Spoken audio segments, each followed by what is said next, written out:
Yeah, welcome back. Well, the ongoing Transport Summit has been a time to interrogate and propose strategies and solutions for sustainable transport development in the country. We have to elaborate on conversations going on at the summit and a whole lot more going on in the maritime and all that. We have Emeka Akabogo, senior partner with Akabogo and Associates, joining us. Good morning, Mr. Akabogo. Good to have you on the show. Good morning, and thank you very much for having me. So this is the third transport summit. How effective would you say the summit has been? Because, I mean, we do have a lot of talks in Nigeria, but when we talk about implementation, then it seems we have to, look again. How effective have these summits been?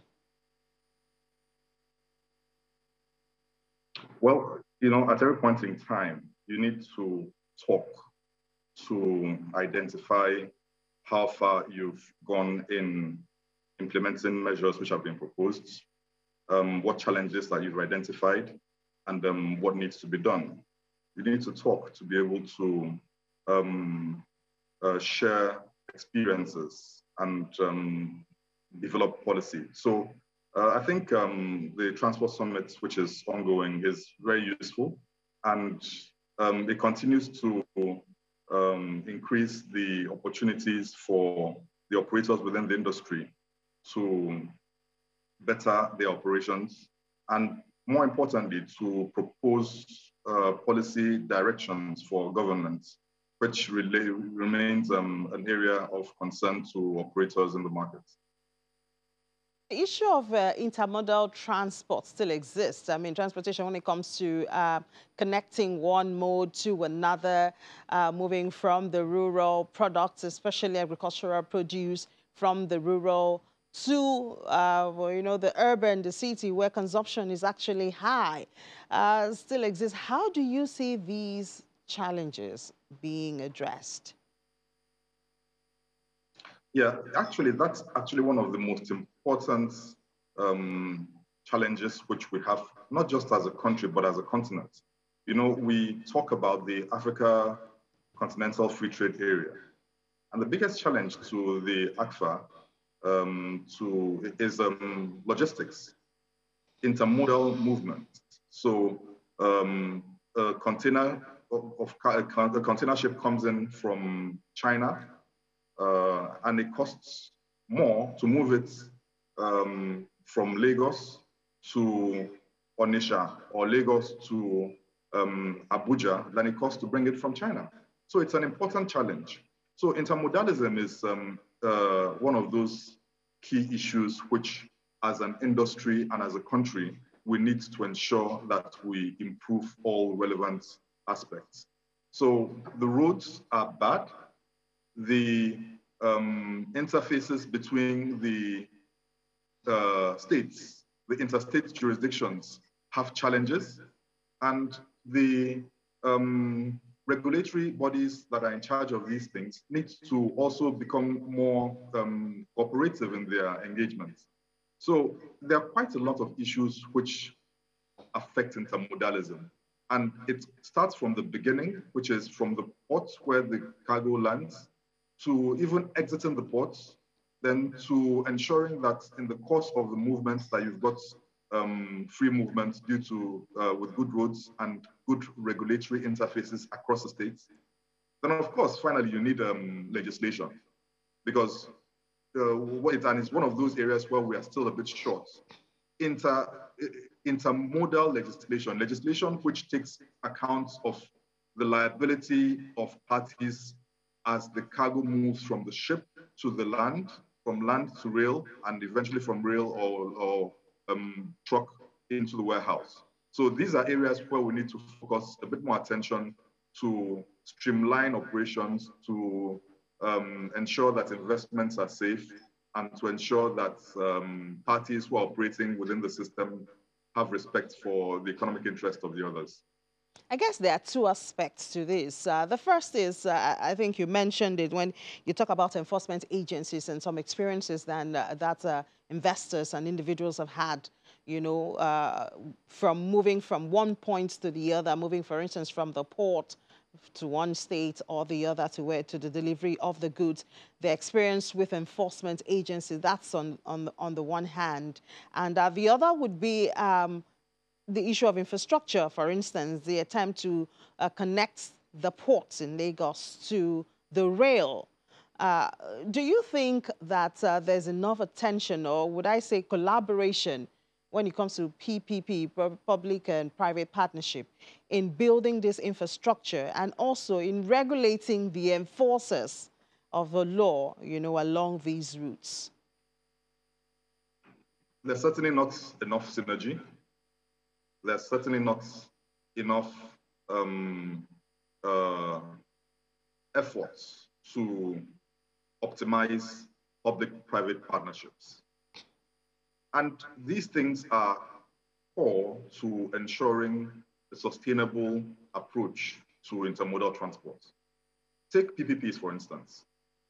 Public-private partnerships work on the basis of trust between the investor and the government.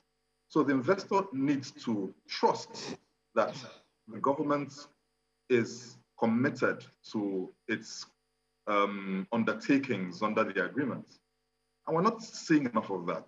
So in the port system, for instance, even while we have muted success in the port concessions, but there are very important commitments of government which are not being met and which were baseline benchmarks upon which these public-private partnerships came into effect. For instance, dredging of ports. We find that ports like in Calabar, for instance, are not properly dredged. And investors in those ports invested on the commitments of government to ensure routine dredging. But that's not happening, and lots of investment is being lost. So as it comes to the rail, you've got the need to incentivize investors in rail systems. Governments can't do it alone. And government actually also needs to understand. One of the challenges we find is that governments want to exercise significant control at all times. But government is not in a position on a sustainable basis and to achieve efficiency to fully control the operations of the rail. We should unbundle the operations for rail as much as we have done for port systems and to some extent airports, so that individuals can invest in rail tracks, can invest in coaches, and can invest in even stations. These are all components which ensure that under a framework that guarantees profits and returns, then the market can benefit from the efficiencies which are put in place. So it is still a big ask of government, and government needs to do a bit more in that regard. Well, let's look closer at the maritime. For the first half of 2021, the International Maritime Bureau reports that piracy in the Gulf of Guinea fell to the lowest since the second quarter of 2029. For the same period in 2020, it was 98 incidents. Meanwhile, for 2021, it fell to 68. Obviously a good one for countries around the Gulf of Guinea. Now, the Deep Blue project was launched in June. We're trying to understand what brought about that drop in the insecurity reports in the Gulf of Guinea. Can we link it to the Deep Blue project? Well, I want to believe that to a limited extent, yes, you may link it to the Deep Blue project, to the extent that if you are a criminal, if there are criminals who are in the open waters and they see that there is a lot more effort, a lot more infrastructure, a lot more capability to detect and deal with criminality, chances are that they may, from the point of view of caution, limit their activities until such a time that they determine that the infrastructure is working or is not working. So yes, to some extent. However, you can see that the drop started occurring before the launch of the Deep Blue project. And the drop could equally be attributable to Some other measures which have been ongoing in the broader Gulf of Guinea area, including recent deployments by one or two foreign navies. So, but I think at the end of the day, the drop is attributable to a range of factors which have worked together. And the challenge is in sustaining that drop. We want to see that at this time next year, that drop is seen to have been maintained, and in fact, even to have dropped further. We want to see that the criminals are mindful that indeed government has not just launched a Deep Blue project, but that the Deep Blue project is effective. So we want to see a lot more patrols going on across the entire breadth of the Nigeria territorial waters. We want to see a lot more cooperation between Nigeria and its neighboring countries. We want to see even cooperation between the states and private actors who are able to work together in preventing and dealing with maritime incidents, okay? So we need a lot of synergy and a lot of cooperation and a lot of efforts to ensure that the drop we have seen is sustained over a period of time. Okay, so since we recorded this drop, has there been a difference in maybe movement, goods that move around the Gulf of Guinea as it comes to Nigeria or off Nigeria? Have we seen the benefit of it? It's early days. It's early days. Don't forget that if we are working within the international space, a lot is about perception, and a lot is about the futures. So if as at today, you're trying to lock in a trade that is going to happen in 3 months' time, for instance, and the partners that you're dealing with are looking at the indices and indicators that affect that trade. One of them is security. And if they look at the numbers today, compare the numbers today to the numbers a month ago, then they'll say, okay, good.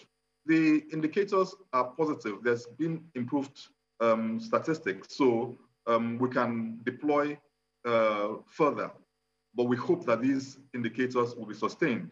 So yes, I believe that the indicators would improve the trade within Nigerian waters. It should improve the perception of the security situation and probably reduce the high premiums which are charged on Nigerian-bound cargo.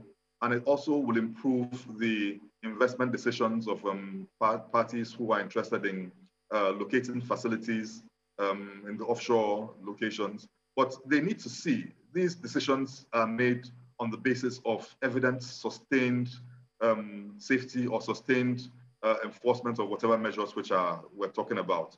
So they need to see that at the beginning of 2022 to the middle of 2022, that it is sustained and it's not just a one-off thing. So in answer to your question, I'd say, yes, I think that it will lead to improved investment decisions and improved trade within the region if it is sustained. From your perspective now, I know we have the Deep Blue project. Is that enough, to sustain this security that we need?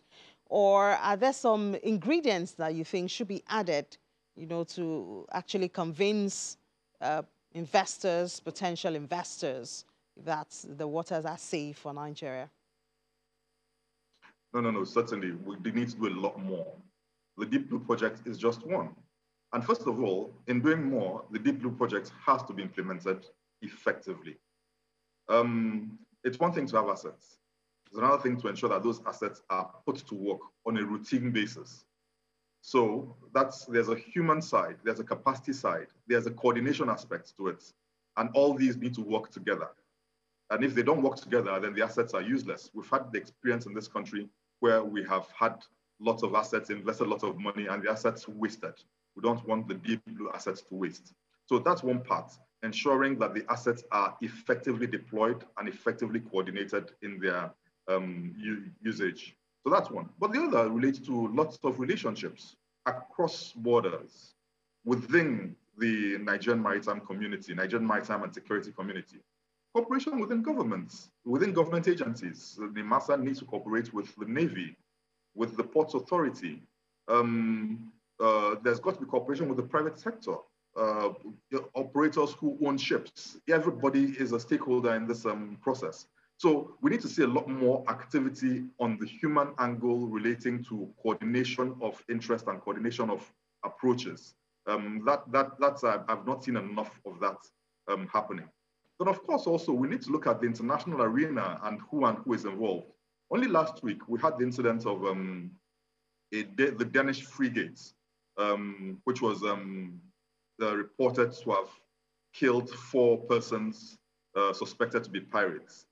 As of today, we don't have any information on how that happened, under what circumstances, and if anything is being done about it. We need to have more information so that we also avoid a situation where even our sovereignty is compromised, as indeed it may seem to have been compromised with that incident of last week. So there are many moving parts which need to be coordinated, and those are the things that will give the confidence as to the long-term safety, security of investments and of operations. All right, and then the Minister of Transport has called on foreign investors to invest in Nigerian maritime, listing areas of interest to include automation and artificial intelligence, maritime freight and logistics services. You know, I think it's just one thing to call on investors, but I guess it's another thing to actually have things in place that will get their attention to come and put their money where you want them to put them. Absolutely. You just hit the right spot. You need to have a framework which is happy to accept these investments. And with specificity on the issue of automation and artificial intelligence, I agree with the Minister industry, particularly within the space for trade facilitation. So you see that there is cargo remains stuck in Nigerian ports for a long period. The cost of doing business in Nigerian ports is very high. In fact, arguably the highest in the world. Okay, and this is as a result of very archaic procedures. And Nigeria is signatory to the trade facilitation agreement. Yet, Nigeria is not implementing any or most of the commitments which it has signed on to under the trade facilitation agreement, including elements which touch on automation. We need to have domesticated that agreement. We need to have repealed and reenacted our Customs and Excise Management Act to take account of our commitments under the trade facilitation agreement. We've not done any of that. And if we've not done any of this, then those people you are calling to invest will not be able to invest because the framework for that will not happen. It's like what is happening in the oil and gas industry. People can't invest when the legal framework is not there. It's only recently that we've passed the PIA. So the legal framework to ensure that investment in artificial intelligence and automation in the Nigerian maritime industry needs to be in place, including, apart from trade facilitation, including within the flag administration scheme. So I do agree with you that while the minister is right on the need to, on the call for investors, it is important that we, within the scope of what we can do create that framework to ensure that investors are happy to invest. And they need not be foreign investors, even local investors will be happy to do that once that framework is in existence. All right, we have to thank you so much, Dr. Emeka Akabogu, Senior Partner, Akabogu and Associates, for giving us a little bit of conversations going on at the Transport Summit.